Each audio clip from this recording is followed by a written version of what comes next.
Jean, chapitre 18.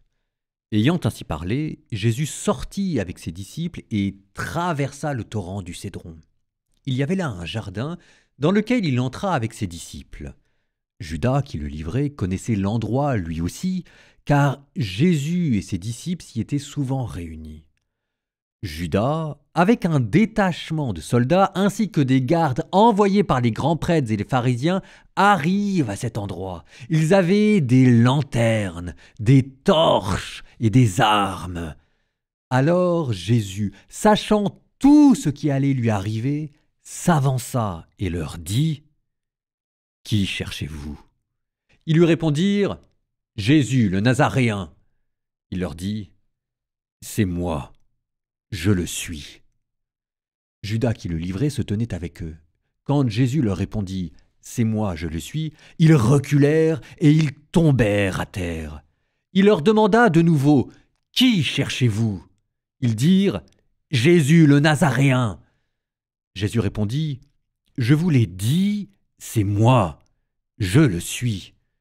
Si c'est bien moi que vous cherchez, ceux-là, laissez-les partir. » Ainsi s'accomplissait la parole qu'il avait dite : « Je n'ai perdu aucun de ceux que tu m'as donnés. » Or, Simon-Pierre avait une épée.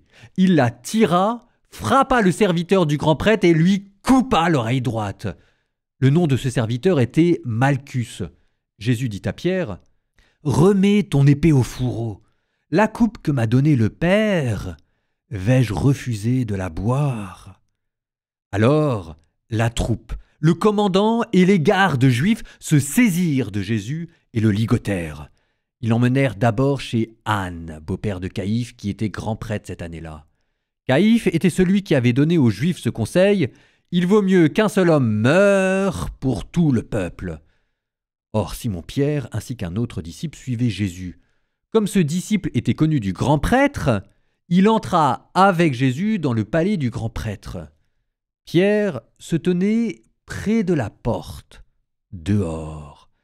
Alors l'autre disciple, celui qui était connu du grand prêtre, sortit, dit un mot à la servante qui gardait la porte et fit entrer Pierre. Cette jeune servante dit alors à Pierre : « N'es-tu pas, toi aussi, l'un des disciples de cet homme ?» Il répondit : « Non, je ne le suis pas. » Les serviteurs et les gardes se tenaient là. Comme il faisait froid, ils avaient fait un feu de braise pour se réchauffer. Pierre était avec eux, en train de se chauffer. Le grand prêtre interrogea Jésus sur ses disciples et sur son enseignement.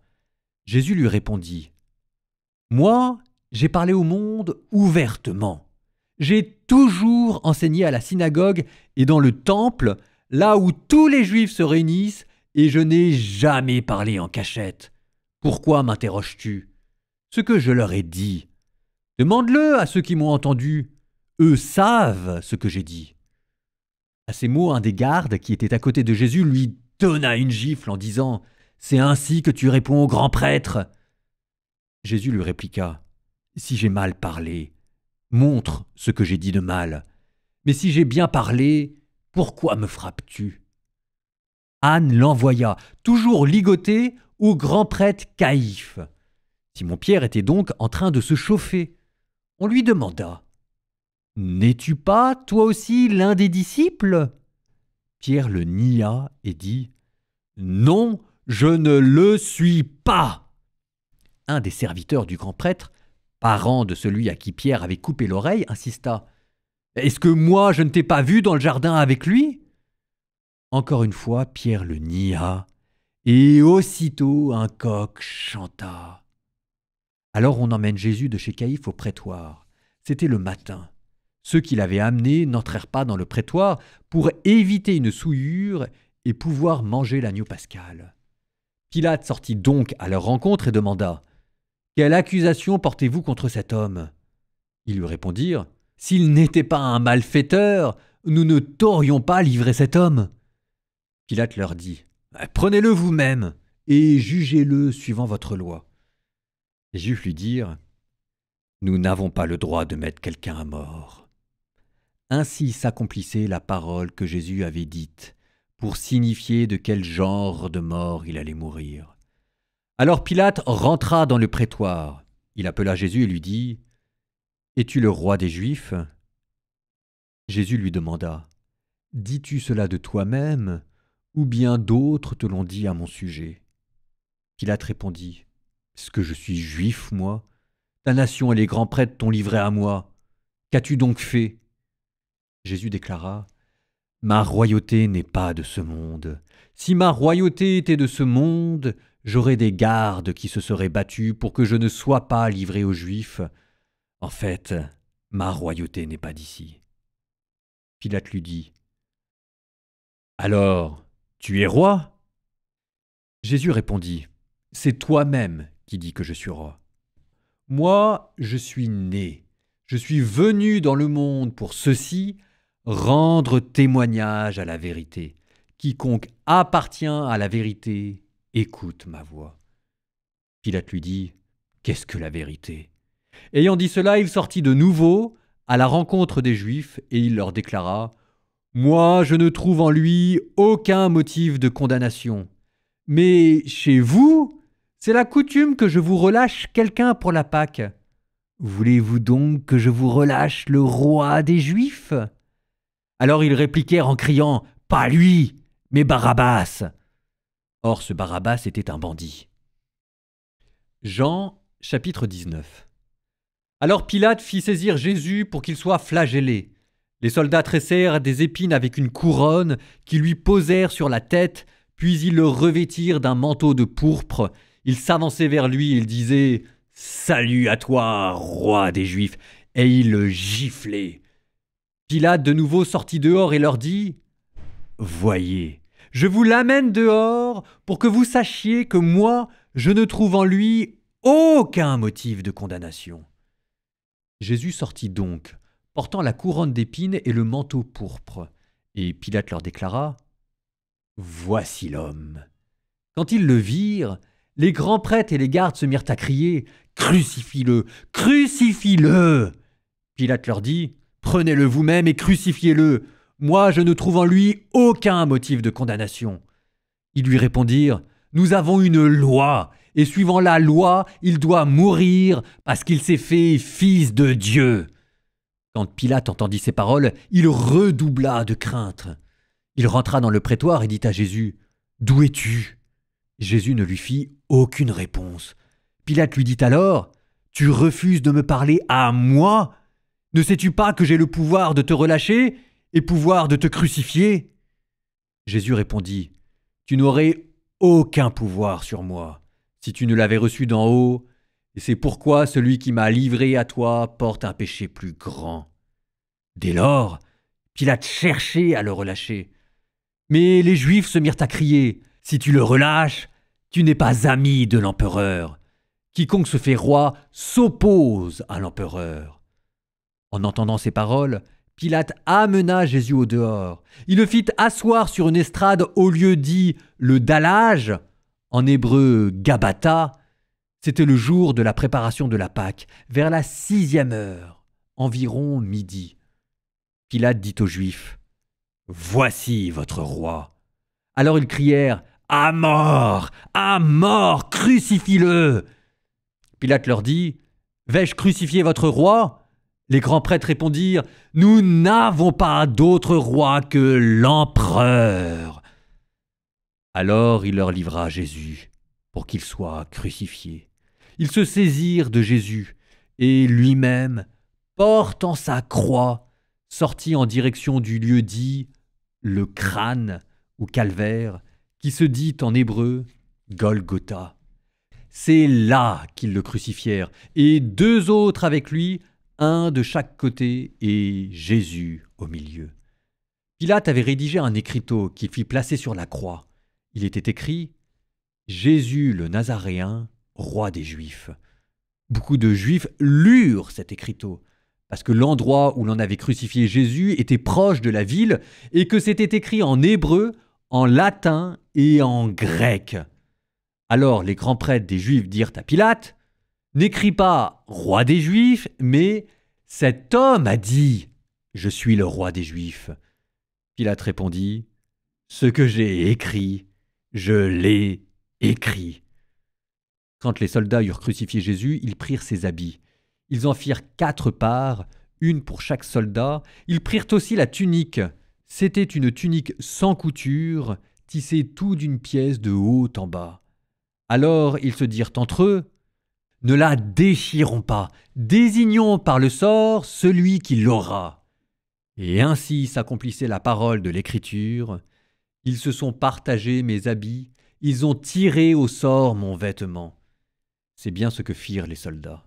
Or, près de la croix de Jésus se tenait sa mère et la sœur de sa mère, Marie, femme de Cléophas, et Marie-Madeleine. Jésus, voyant sa mère, et près d'elle le disciple qu'il aimait, dit à sa mère, « Femme, voici ton fils. » Puis il dit au disciple, « Voici ta mère. » Et à partir de cette heure-là, le disciple l'a pris chez lui. Après cela, sachant que tout, désormais, était achevé, pour que l'Écriture s'accomplisse jusqu'au bout, Jésus dit « J'ai soif. » Il y avait là un récipient plein d'une boisson vinaigrée. On fixa donc une éponge remplie de ce vinaigre à une branche d'hysope, et on l'approcha de sa bouche. Quand il eut pris le vinaigre, Jésus dit « Tout est accompli. » Puis, inclinant la tête, il remit l'esprit. Comme c'était le jour de la préparation, c'est-à-dire le vendredi, il ne fallait pas laisser les corps en croix durant le sabbat, d'autant plus que ce sabbat était le grand jour de la Pâque. Aussi les Juifs demandèrent à Pilate qu'on enlève les corps après leur avoir brisé les jambes. Les soldats allèrent donc briser les jambes du premier, puis de l'autre homme crucifié avec Jésus. Quand ils arrivèrent à Jésus, voyant qu'il était déjà mort, ils ne lui brisèrent pas les jambes, mais un des soldats, avec sa lance, lui perça le côté, et aussitôt il en sortit du sang et de l'eau. Celui qui a vu rend témoignage, et son témoignage est véridique, et celui-là sait qu'il dit vrai, afin que vous aussi vous croyiez. Cela en effet arriva pour que s'accomplisse l'Écriture, aucun de ces os ne sera brisé. Un autre passage de l'Écriture dit encore, ils lèveront les yeux vers celui qu'ils ont transpercé. Après cela, Joseph d'Arimathie, qui était disciple de Jésus, mais en secret, par crainte des Juifs, demanda à Pilate de pouvoir enlever le corps de Jésus. Et Pilate le permit. Joseph vint donc enlever le corps de Jésus. Nicodème, celui qui au début était venu trouver Jésus pendant la nuit, vint lui aussi. Il apportait un mélange de myrrhe et d'aloès pesant environ 100 livres. Ils prirent donc le corps de Jésus, qu'ils lièrent de linge en employant les aromates, selon la coutume juive d'ensevelir les morts. À l'endroit où Jésus avait été crucifié, il y avait un jardin, et dans ce jardin, un tombeau neuf dans lequel on n'avait encore déposé personne. À cause de la préparation de la Pâque juive, et comme ce tombeau était proche, c'est là qu'ils déposèrent Jésus.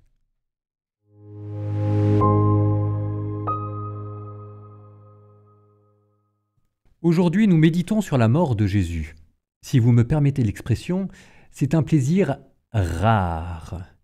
Dans toute l'année liturgique, quand nous lisons les évangiles, dimanche après dimanche, semaine après semaine, jour après jour, après tout, si on y fait attention, on entend la mort de Jésus que 2 fois par an. Le dimanche des Rameaux, et c'était la semaine dernière, et le vendredi saint, et c'est aujourd'hui. C'est aujourd'hui que la semaine sainte s'accomplit. Lundi saint, mardi saint, mercredi saint, Jésus qui nous expliquait la signification profonde de sa mort entre les scribes, Judas et puis la fin du monde. Jeudi saint, c'était Jésus qui choisissait son tombeau, l'ultime témoignage d'amour et d'enseignement qu'il donnera à ses disciples. Et vendredi saint, après avoir choisi son tombeau, Jésus y rentre. Jésus meurt sur la croix. Ce seront les saintes femmes flanquées de Nicodème et de Joseph d'Arimathie qui iront embaumer Jésus au tombeau alors que tous les autres l'ont abandonné. C'est quelque chose de curieux quand vous y pensez. Finalement, il y aurait eu moins de monde à l'enterrement de Jésus qu'à notre propre enterrement. Après tout, lorsque nous mourrons, il y aura un cortège, il y aura pour les gens célèbres des églises pleines, pour les gens moins connus, il y aura quelques personnes, mais tous nous aurons à notre enterrement plus de personnes que Dieu n'en a eu à son propre enterrement. Et c'est là que l'on se dit que Jésus a bien fait de choisir son tombeau la veille, quand il y avait encore un peu de monde à ses côtés. Mais revenons quelques instants en arrière, non pas tout de suite au tombeau, mais sur la croix où Jésus est cloué et où on peut le regarder. Le fameux serpent de bronze dont parle l'Évangile selon saint Jean, et qui fait que quiconque le regardera sera sauvé. Parce que oui, la croix est le sommet de la révélation. Parce que le sommet de la révélation, et donc le sommet de la foi, ce n'est pas tellement de croire que Dieu existe, ou même de croire que Dieu peut faire des miracles, ou peut-être même de croire que Dieu est le sens de notre vie, ce qui peut parfois sembler un peu abstrait. Non, le sommet de la révélation, le sommet de la foi, c'est de croire que Dieu nous aime, et qu'il nous aime à en mourir. Et pour nous prouver que Dieu nous aime à en mourir, le Vendredi Saint nous donne le spectacle de Dieu qui meurt par amour pour nous. Celui qui est sauvé, c'est celui qui, en contemplant la croix, reconnaît derrière la croix l'amour que Dieu a pour lui, d'un Dieu qui meurt d'amour pour lui. Parfois, on croit que mourir d'amour est une simple expression, une figure rhétorique, qui exprime ou bien un sentimentalisme adolescent, ou bien la passion amoureuse, ou bien la mystique des grands saints, mais il y a dans le Vendredi Saint à la fois le sentimentalisme adolescent, la passion amoureuse et la mystique des grands saints, mais il y a plus encore. Il y a Dieu, et Dieu seul suffit. Et moi, je ne savais pas qu'il était prêt à mourir d'amour pour moi. Et oui, il aura fallu toute la puissance de Dieu, toute la sagesse de Jésus, tout l'amour de l'Esprit Saint pour en arriver là. Parce que, après tout, la croix était destinée à broyer Jésus, à le faire souffrir, et non seulement lui, mais aussi tous ses disciples. Il ne suffisait pas de tuer Jésus, il fallait encore l'humilier, pour qu'en l'humiliant, ses disciples l'abandonnassent. Il ne s'agissait pas seulement de tuer Jésus, il s'agissait aussi de tuer le christianisme, en humiliant les chrétiens, pour décourager les faibles, en les maudissant, pour prévenir toute tentation de récupération religieuse, parce que la crucifixion, d'après la Bible, est considérée comme un châtiment divin, et en les terrorisant par la peur et l'horreur du châtiment. La croix de Jésus était en fait un message adressé à tous ses disciples. Voilà ce qu'il vous arrivera à vous aussi si vous continuez dans cette voie-là. Et les disciples savaient qu'ils étaient les prochains sur la liste. Et c'est pour cela d'ailleurs qu'aucun n'était présent lors de la crucifixion. Et pourquoi le dimanche on les retrouvera cachés dans leur chambre fermée à clé. C'était leur vie aussi qu'ils risquaient. Et c'est là que le miracle s'est opéré, c'est là que le sommet de la révélation arrive et que la puissance de Dieu se manifeste à nos yeux. C'est parce que ce châtiment destiné à broyer Jésus, Jésus l'a vécu avec une telle grandeur, avec un tel héroïsme, malgré les souffrances et malgré probablement aussi les cris et les pleurs, mais toujours en gardant le sens de sa mission et le sens de sa propre dignité, que Jésus a réussi à en changer le sens. Ce châtiment destiné à le broyer de l'intérieur en le faisant souffrir jusqu'à la folie, Jésus est parvenu à l'utiliser comme un moyen pour exprimer le fond de ses entrailles. Et ce que nous voyons derrière les plaies, les traces de fouet, la couronne d'épines, derrière toutes ces souffrances, c'est maintenant autre chose. Un amour d'une telle puissance qu'il nous fait dire « C'est Dieu qui, sur la croix, meurt d'amour pour nous. » Et c'est ainsi que Dieu nous a sauvés. Parce que le cœur de l'homme est un tel abîme que seul un amour de cette trempe-là peut le combler et le satisfaire.